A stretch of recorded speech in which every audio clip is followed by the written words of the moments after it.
Welcome to the Human Capital Innovations Podcast, your go-to source for personal, professional, and organizational growth and development.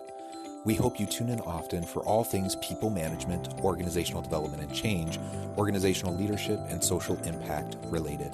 Maximize your personal and organizational potential with Human Capital Innovations Podcast.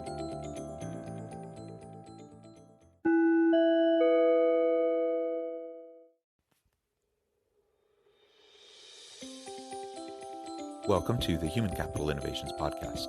In this HCI podcast episode, I talk with Dominique Rodriguez-Sawyer about leading HR during times of transition and change.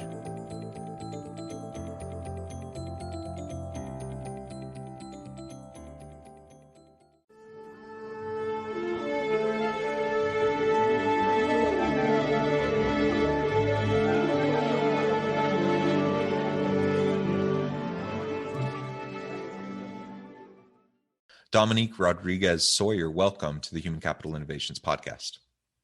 Thank you. It's a pleasure to be here. Yeah, I'm super excited to have this conversation. We've been preparing for this for a little bit, and you really have a unique and interesting background working for an interesting organization. So we'll get more into that in just a moment. But I think you bring a lot of expertise around the people space, particularly, in your role as Chief People Officer. But looking at leading HR during times of transition and change, which we're smack dab in the middle of right now. Everyone is living this each and every day, the disruption of the pandemic and virtual work and everything related to that, but also just everything in relation to the shifting nature of work and disruptive technologies, in fact, impacting HR and people management within organizations. I mean, there's so many different things that we could focus our attention on today, but we definitely are going to be talking about transition, change, and some of those, the things that need to be done to manage the HR function and the people management issues within an organization, as we're dealing with difficult times. As we get started, I wanted to share Dominique's bio with everybody.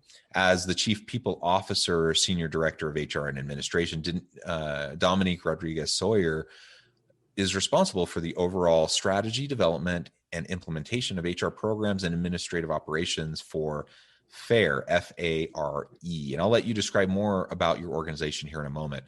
She has over 15 years of experience in fostering the relationships between HR management and senior leadership of nonprofit and government agencies. Her primary focus is employee relations, workforce planning and recruitment, regulatory compliance, as well as facilitating training programs that improve organizational excellence and nurture the aptitudes of high performance.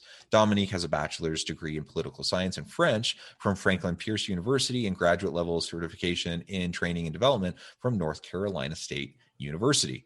Again, welcome to the podcast. It's wonderful to have you. Before we launch into the conversation, anything else that you would like to share by way of personal background or context? Oh, no, thank you very much for this opportunity. I think you've pretty much covered it all. A little bit about how I got into HR, because many times people ask me, they'll say, well, you started on one route. I really had a passion for training. And as you shared, I went back and got my graduate level certification in training and development, and then started working in corporations in their training departments within HR, which later led me into working with employee relations teams and becoming an HR corporate partner, which led to where I am today. Yeah, and that's actually how I got connected with HR initially too. The training and development piece was really what caught my attention and interest. And then over time I got, connected with all the different areas and continuing with my education. So that's interesting that we have a similar kind of aptitude and interest, I think it sounds like.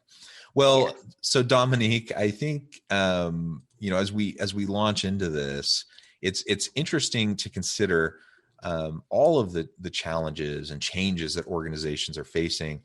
And you've experienced managing HR needs during times of complete organizational turnaround. I would love to hear a little bit more about that. What were some of those challenges that you faced during that time? And then we can tie that into the pandemic and some of the issues around that. Oh, but actually, before we do that, can you tell us just briefly about FAIR, the organization you're at, and what you do? And then we'll talk about managing HR during a turnaround. Okay, sure. FAIR is the world's leading premier organization on fighting food allergies. There are 32 million Americans living with potentially threatening food allergies. So our mission here at FAIR is to enhance the lives of those individuals, empowering them to lead safe, productive lives, with the respect of others. And we do this through a number of ways, through education, advocacy initiatives, as well as improved awareness around healthcare options and treatments. So that's a quick snapshot of all that we do. Excellent. And I appreciate that. It sounds like a wonderful organization doing really important work. Now, tell us a little bit more about this experience you've had when you're dealing with an organization going through a complete turnaround, big scale change. Okay. In 2018, FAIR underwent a significant reorganization. It wasn't an easy feat. And I have to tell you, Jonathan, it's probably one of my greatest challenges. First, 45% of the organization was being laid off. So you can imagine, crossing my mind were thoughts on how would we maintain morale and continue moving the needle on the critical work of the mission. What can often happen in situations like these is that individuals living through a reorg can become frozen and unsure about their future, and thereby becoming less productive. So you have the case where there are individuals leaving the organization, you have those that are there, and it's almost like everyone becomes stuck. Additionally, our incoming CEO was evolving FAIR's business approach from a typical nonprofit to a very energetic startup. So the most important thing to me was that we treat our outgoing employees with compassion and respect. I mean, they had invested a lot of themselves into it, so it was important that we do that. I would suggest that for any organization going through this, to put a plan in place to offer assistance to the departing employees. So that could include a whole number of things, outplacement services, compensation packages, recommendation letters, etc., things of that nature. But then don't stop there, because for those remaining, we had to be honest with them and explain the plan to move FAIR forward. So my additional guidance to those to any organization going through this is that at every step where it's possible, involve the staff as stakeholders, giving them input into the direction and actions that leadership is taking. In our case, we valued staff commitment to seeing the mission of FAIR continue to forge ahead with it by taking into consideration their voice.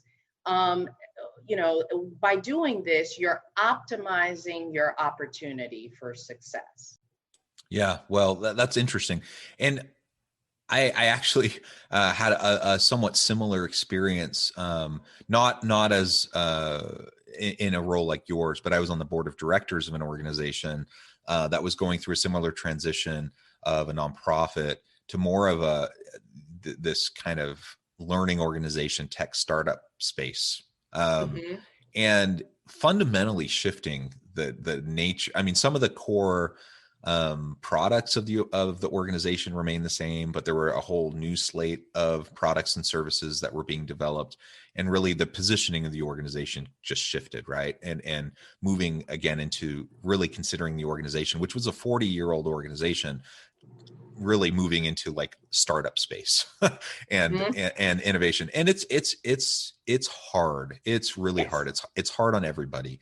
So I can relate to some of what you're describing, and being in the weeds and the daily grind of going through that transformation. I can only imagine how hard that would be. I only saw it from the, from the 1,000-foot view from the board of directors. So that's really great. So let's talk a little bit more about some of the advice that you would give to HR leaders when they're going through similar types of challenges within their organization. Maybe not a nonprofit moving into more of a startup kind of a mentality, but Yeah. we all deal with change and with disruption and transition, and perhaps it's even just in how we deal with it during times of the pandemic. Right. Okay. Whether it's during times of pandemic, when you're going through changes, oftentimes, and I guess I'll talk about it in the sense of transitions for organizations. You have to make morale like one of the top priorities that you focus on. I know there's so much going on. You're busy deciding, okay, is this product or this event or XYZ, are we going to continue that? That's important. But remember that you need individuals, you need the people, you need the staff to make any idea, any movement that you're about to go through happen. So keep morale in the forefront and top of mind. As changes occur, you can do that by continually checking in with your staff and seeing, getting a pulse. And don't forget the HR staff too, because they're the ones that have to check on the team. And so make sure, if you're a leader, that you're checking on that group that you have there responsible for the team. Secondly, I would say advice that I would give is a clarity of mission. So once you know exactly what you're going to be doing, be forthright about the direction that the organization is heading in. I'd have to say that one of the things that our new CEO did when we went through our transition is that she explained in a town hall format the plan to move FAIR forward to everyone. And, that plan was going to take away some events, some things that, individuals were very tied to. But you have to be frank, you have to be honest, and you got to let them know where you're going. I think another item, and finally for me, is figure out the resources needed to up-level the skill set of those staff that remain. So, I have a bias towards training, so getting staff the necessary training they need to prepare them for the new business environment. Because some of the individuals that are there, they're going to be like, wow, we're heading this way. Well, that's not the skill set that I came in. Am I going to survive? Again, if you're not careful, you're going to have people freezing. So you don't want that to happen. And I would say, as part of the plan that you're going through this transition, you need to think about the necessary training to prepare them for the business environment. Now, the pandemic added another layer. So I would also suggest that you think about the mental effects that the pandemic has had on individuals, because once you go through a transition, that's one thing. But the pandemic brought about all of these restrictions, where you weren't able to go to some of those outlets you may have had in the past if your organization was going through a change. So when I say pay attention to the mental health, we have like an employee assistance program. A lot of organizations can get that. It's a place where employees can go outside of HR, sort of have a neutral person they can talk to and sort of open up, let loose and explain things that they're undergoing that they may not feel comfortable letting us know. But I think it is the responsibility of an organization to provide that sort of resource.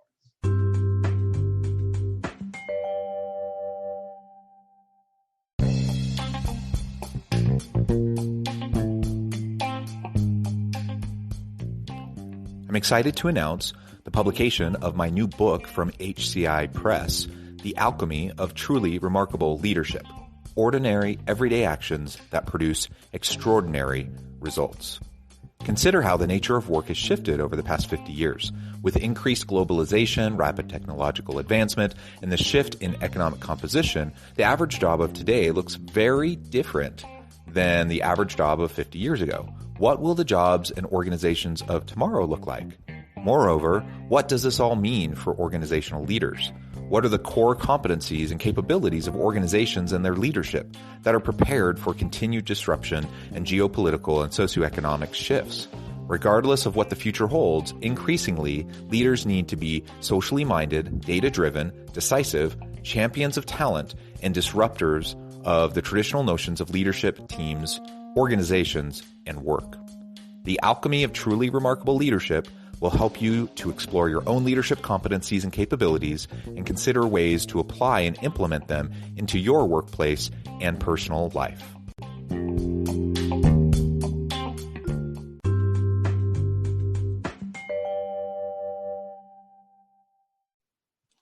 Yeah, I agree.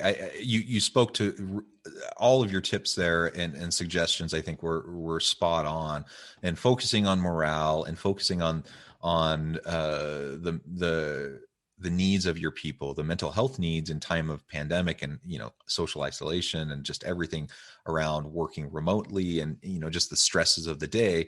I think that's of particular importance. And then I think about the context of this past year. I mean, it wasn't just the pandemic. We've had a lot of social unrest this year, political. It was a stressful time in the U.S. A political campaign process, a presidential year, and a lot of stress around that. The Black Lives Matters movement and the George Floyd moment, and a lot of these, racial and social justice issues coming to the forefront that people are paying attention to, causing stress and strain, in addition to all the pandemic stuff that we're dealing with, and organizations trying to pivot. I like how you mentioned, that we can't forget about the HR staff while we're considering the needs of our people. And I've seen that at some organizations I've worked at where, it's like the HR people are the ones going around trying to help everyone and fix everybody and make sure everyone's taken care of, but who's taking care of the HR people? So let's not forget about that. And because that's also very important. Well, I was wondering though, I think, with all the great expertise that you have, I think also the lived experience that you have as a senior Black female HR professional, I think that's worth noting as well. And I'm wondering if you wouldn't mind sharing a little bit of your own personal experience just this past year and dealing with some of these broader social issues and how they've interfaced with your role as an HR professional in the workplace. Yeah, thanks for that opportunity to talk about that. I've been in the industry a long time as a Black female professional. I feel like my colleagues and I, we've made progress. As you shared, many of the, Black Lives Matter, the news events, we've really seen organizations step up to the plate, but there's still much more to be done. Recently, I heard the following statistics that 1 in 5 C-suite executives is a woman, and then only 1 in 25 is a woman of color. So the numbers speak for themselves, but movement towards change is there. Honestly, when I started out, there were very few women of color in leadership roles that I could turn to and discuss their own professional progression. That's improved now, but if with the Black Lives Matter movement, I needed someone to talk to and say, okay, how would we approach this? That wouldn't have been there. That wouldn't have existed for me. And other questions that I might have had to ask when I first started out, how do you navigate this situation? Or how do you bypass being, bypassed for a promotion? There's a cultural savviness and understanding that you greatly benefit from when you're mentored by someone similar to you who has been through it. And at one point in my career, I finally had the privilege of working with a Black female VP. She was brilliant, a top performer. But what became apparent is that, she would do twice as much work, receive half the recognition. She had to fight for equitable pay even after surpassing her goal. And when I broached the question, or others broached it, since she was clearly making a difference to our bottom line, the response was vague. So she was viewed as being too brash or outspoken. Now, think about this. For the 3 young Black professional females on our team, in viewing her experience, this VP's experience, there was this subtle message being conveyed to my younger junior staffer self at that point. Listen, be careful. You can't be your authentic self. You can't trust that you'll be paid equitably or that your work will fairly be recognized or appreciated. And even today, I'm still hearing those comments. And those comments, a lot of times now, are being magnified because of all of the social unrest that we went through. I think people are being more expressive in terms of voicing that they are experiencing this. But as I told you, I do think the pendulum is slowly swinging. Personally for me, in regards to equity, now I'm participating in meetings where there's genuine listening. I don't think that was the case 15, 20 years ago. It's twofold. There's both listening and accountability from leadership. I see efforts now within organizations to be intentional and transparent with their staff about asking them their feedback and acting upon it. It's not just a series of surveys that are taken and then stuffed in some drawer. There's more of an alignment of actions to words.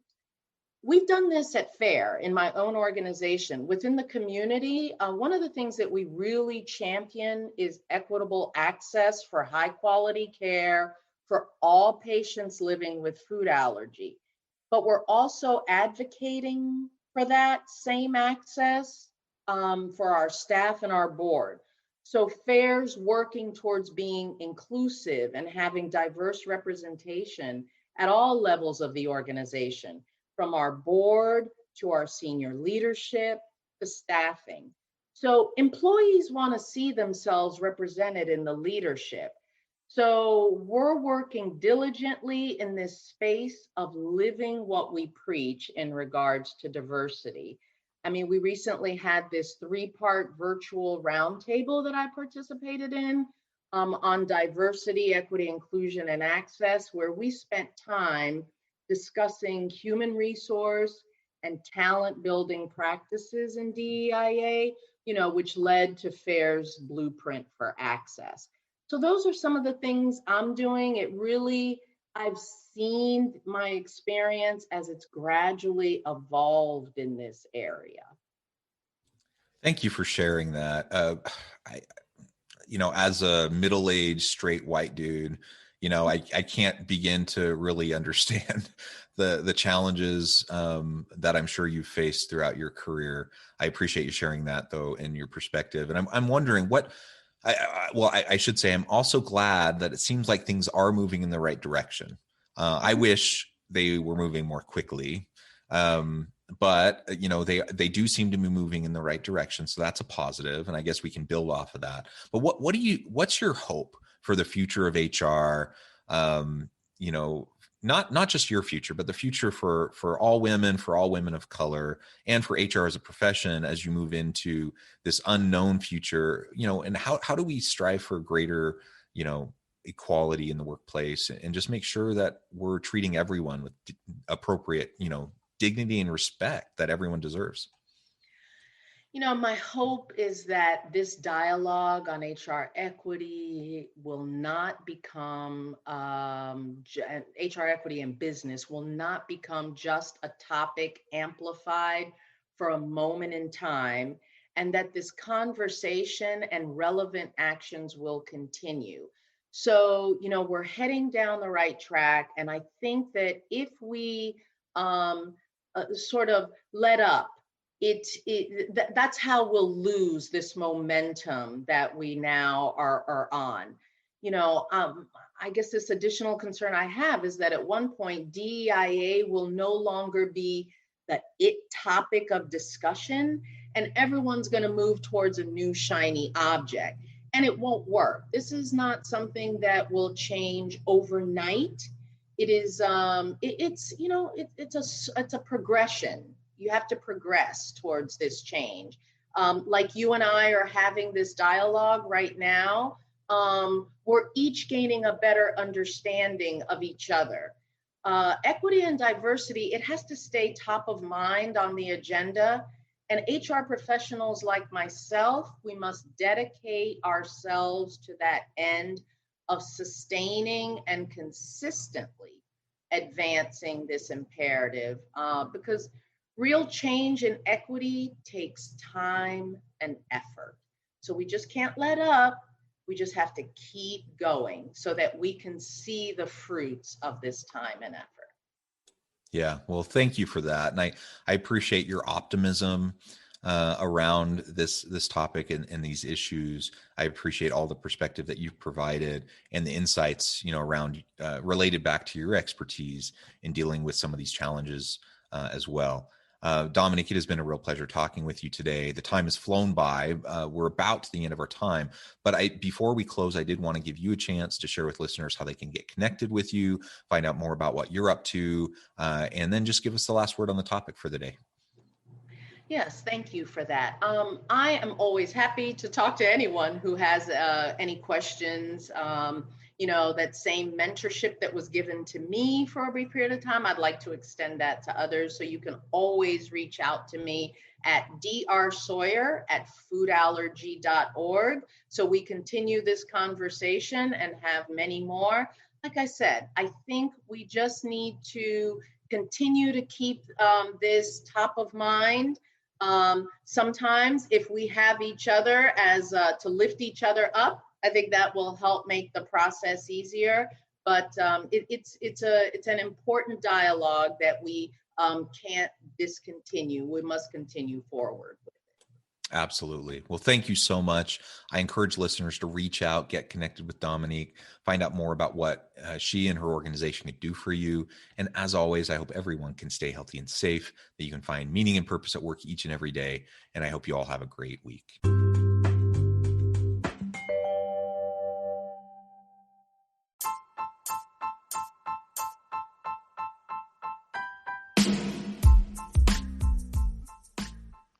We are excited about the launch of HCI's new magazine, Human Capital Leadership. Human Capital Leadership is a free, interactive e-magazine designed to help individuals, leaders, and organizations find innovative approaches to maximize their human capital potential. We will be publishing issues quarterly in August, November, February, and May. Check out the first issue and let us know what you think.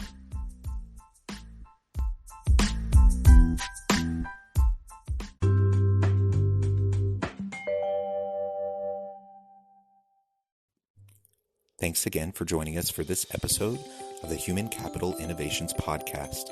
I hope you stay healthy and safe and that you have a great week.